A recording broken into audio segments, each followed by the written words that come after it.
So this is what it looks like when it's open. You see a bunch of seeds with pulp in it. And when you smell it, it's absolutely gorgeous. It's like a mix between mango, banana, guava. It's hard to tell. As you see, it's got a bunch of pulp, and the inside is a seed that's really bitter, so you don't eat that one. This is really good.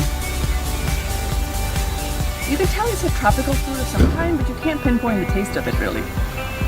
However, normally you're not supposed to be eating this. What you would do is you would put this in boxes to create heat. So you pile these beans on there, you cover it with leaves, and then 6 days apparently is a magic number. So you let it ferment for 6 days, at which point it's gone through and you've used up pretty much all of the sugar. The beans are fermented.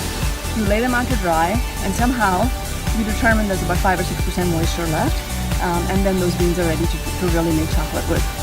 Meanwhile, you could just eat this, which is what I plan to do. It's really yummy.